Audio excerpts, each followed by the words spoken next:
Hi friends, ప్రతి గ్రామానికి ఆ ఊరి పొలిమేరలో గ్రామదేవత ఆలయం తప్పకుండా ఉంటుంది. గ్రామదేవత గ్రామంలో ఉన్న ప్రజలను చల్లగా చూస్తూ ఎలాంటి అంటువ్యాధులు ఊరిలోకి ప్రవేశించకుండా తను నమ్మకున్న గ్రామస్తులను ఆ ఊరి పొలిమేరలో అధిష్టమై ఉండి కంటికి రెప్పలాగా కాపాడుతుంది. మరి మా ఊరి గ్రామదేవత ఐతానగర్ పేరంటాలమ్మ చరిత్ర తెలుసుకుందాం. పేరంటాలమ్మగా వర్ధిల్లుచున్న శ్రీ గౌరమ్మ పొట్లూరు వారి ఇంట కొల్లూరు గ్రామంలో సాంప్రదాయ కుటుంబంలో జన్మించారు. శ్రీ వెంకయ్య గారు కనిగెంటి వారి ఇంట ఐతానగర్లో సంపన్న రైతు కుటుంబంలో జన్మించారు. వారి పూర్వీకులు పెంకుటిల్లు ప్రస్తుతం మనసోబు గారి ఇంటి వెనుక భాగంలో ఉండేదని చెబుతుంటారు. వెంకయ్య గౌరమ్మ గార్ల కుటుంబాలు మంచి పరువు మర్యాదలు కలవారు. గౌరమ్మ వెంకయ్య గార్ల వివాహం పెద్దలు నిర్ణయించారు. గౌరమ్మ వివాహ లగ్నం పెట్టుకున్నారని తెలిసినంతనే ఆ ఊరి ప్రజలు సంతోషించారు. వెంకయ్య గారి కుటుంబం సాంప్రదాయం అనుసరించి బంధువులు, బాజా భజంత్రీలు, పరివారాలు బండెడ్లతో ఐతానగర్ గ్రామం నుండి బయలుదేరి కొల్లూరు గ్రామం చేరుకున్నారు. ఒక శుభముహూర్తంలో గౌరమ్మ వెంకయ్యల పాణిగ్రహణ మహోత్సవం పురోహితులు ఘనంగా జరిపారు. 5 రోజుల పెళ్లి అతి వైభవంగా ముగిసింది.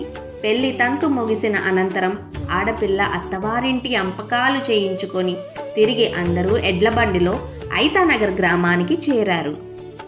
గౌరమ్మ అత్తవారింట కాలు పెట్టి నాటి నుండి ఇల్లు తిరునాలలాగా మారింది. గౌరమ్మను చూడవచ్చి ఆమె అందచందాలు, మాట, మంచి కట్టు బొట్టు, ముఖంలోని తేజస్సును చూసి స్త్రీలు కథలుగా చెప్పుకున్నారు. సాక్షాత్తు మహాలక్ష్మిని చూచినట్లుగా ఆనందించారు. గౌరమ్మకు భక్తి చిన్నతనం నుండే పట్టుబడింది.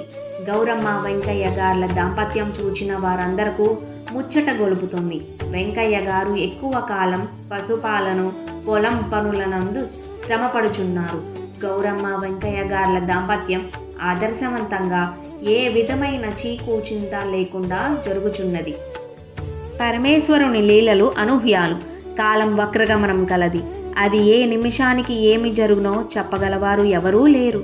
ఒక రోజున వెంకయ్య గారు తోటి రైతులతో కలిసి వారి పశువులను మేతకు తోలుకొని పోయారు.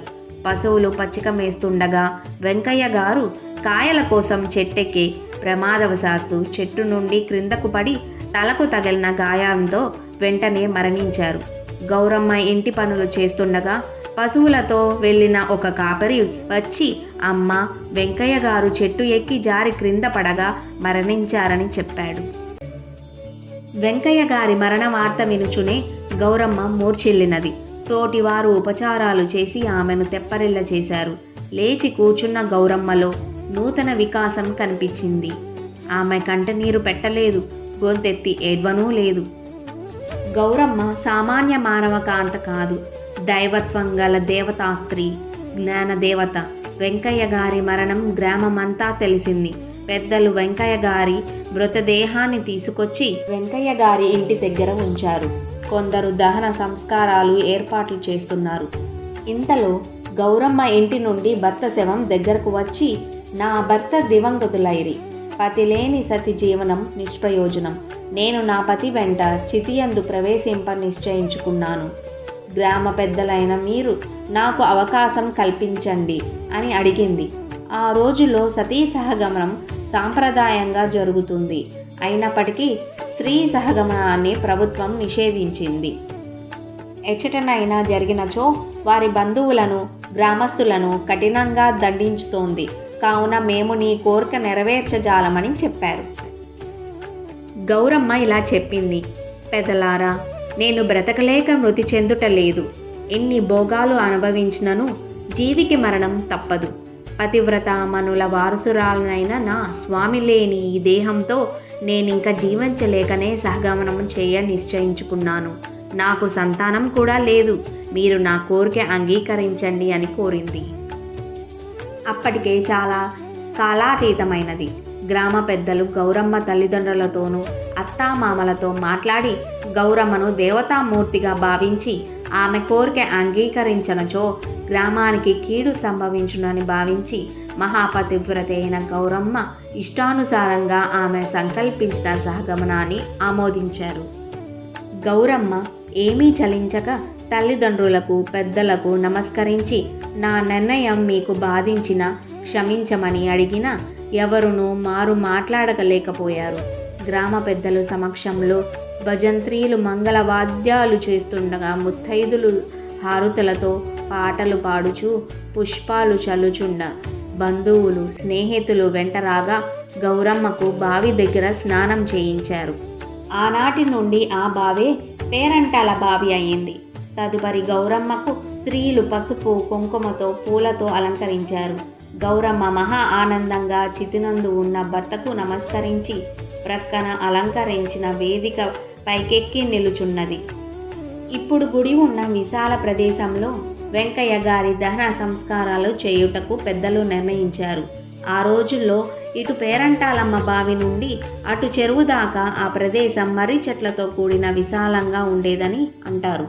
నాడు గౌరమ్మ సహగమనానికి ముందు పేరంటాల బావి దగ్గర పసుపు కుంకుమలతో కార్యక్రమము జరిపినట్లుగా ఇప్పటికీ ఐతానగర్లో పుణ్యస్త్రీ మరణించిన పెద్ద కర్మనాడు బావి దగ్గర స్త్రీ పసుపు కుంకుమల పూలతో కార్యక్రమాలు జరుపుట అనాదిగా వస్తున్న ఆచారం. ఐతానగరంలో కనగంటి వారి కోడలు సతీ సహగమనం చేస్తుందన్న వార్త విని పరిసర గ్రామాల నుండి పురుషులు స్త్రీలు గుంపులు గుంపులు భారీగా తరలివచ్చి వెంకయ్య గారి దహన సంస్కార వేదిక చుట్టూ వేల సంఖ్యలో కంటదడితో గుమిగూడారు. గౌరమ్మ అక్కడే ఉన్న తల్లిదండ్రులకు అత్తామామలకు చూడవచ్చి దీవించుచున్న అందరినీ నమస్కరించి చివరగా నేనొక మాట అనుచున్నాను.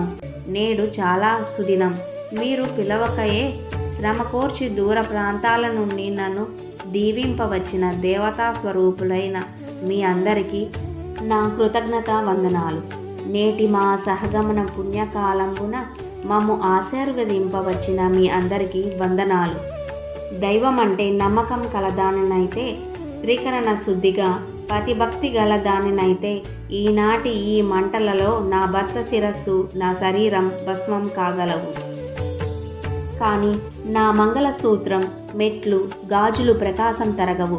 అంతేగాక చితి భస్మమున మా రూపాలు గల శిలా విగ్రహాలు కుంకుమ భరణ మీకు కనిపిస్తాయి. అనంతరం భక్తులైన మీరు నాకు ఆలయం నిర్మిస్తారు. నన్ను పేరంటాలుగా కులదేవతగా నమ్మి పూజించిన వారికి సకల భోగభాగ్యాలు కలుగుతాయి. మంచి దాంపత్యం, మంచి సంతానం, మంచి పరివారాలు లభిస్తాయి. సకల ఇష్టాలు సిద్ధిస్తాయి. తప్పెట్లు మోతల మధ్య గౌరమ్మ తల్లికి జయ జయ జయ నినాదాలు మారుమ్రోగుచుండ. చితిమంటలు ఘన ఘన మండుచుండ. అందరి ఆశ్రనాయుల మధ్య చితిమంటలు చుట్టూ తిరిగి అందరికీ నమస్కరించి చిరునవ్వుతో చిచ్చూరికి చితిమంటలో దగ్ధమైపోయింది. ఆ రాత్రి ఏ ఇంట చూచినా కన్నారా నిద్రించిన వారు లేరు. అందరూ గౌరమ్మ పతిభక్తి ప్రాణత్యాగాన్ని గురించి చెప్పుకున్నారు. మరుసటి రోజున అందరూ గౌరమ్మ చిచ్చూరికి చోటపోయి చూడగానే అచట ఆమె చెప్పినట్లు మాంగళ్యం మెట్లు సూర్యకిరణాలుగా ప్రకాశిస్తున్నాయి. కుంకుమ భరణ కనిపించింది. గౌరమ్మ వెంకయ్య గారి శిలా విగ్రహాలు చూచి ఆశ్చర్యాన్ని కలిగించింది. మహిమ కలిగిన గౌరమ్మ తల్లి నిన్న చెప్పిన మాటలన్నీ నేడు ప్రత్యక్ష నిదర్శనాలైనవి. ఆ రోజుల్లో ప్రజలకు భూతాలు శకునాలతో నమ్మకం ఎక్కువ. సతీ సహగమనం చేసిన వారిని ప్రజలు దేవతలుగా పూజించేవారు. పేరంటాల గౌరమ్మ మరణించిన రోజు నుండి ఆమె గ్రామ దేవతగా వెలిసింది. అప్పటి నుండి పేరంటాలమ్మను తమ దేవతగా భావించి పూజించుచున్నారు. ఆ విధంగానే పేరంటాలమ్మ వారిని తమ బిడ్డగా ఆదరిస్తుంది. గత 250 సంవత్సరాలుగా ఆ సంఖ్యగా భక్తజనులను పునీతనం చేసి పేరంటాలమ్మ భక్తులలో అన్ని కులాల వారు ప్రాంతాల వారు దర్శించి పూజలు చేసి తరిస్తున్నారు. సర్వదా శుభాలు పొందుతున్నారు. ఇదండి మా ఊరి పేరంటాలమ్మ కథ. మా పేరంటాలమ్మ కథ మీకు నచ్చినట్లయితే ప్లీజ్ లైక్ చేయండి, సబ్స్క్రైబ్ చేయండి, షేర్ చేయండి. Thank you so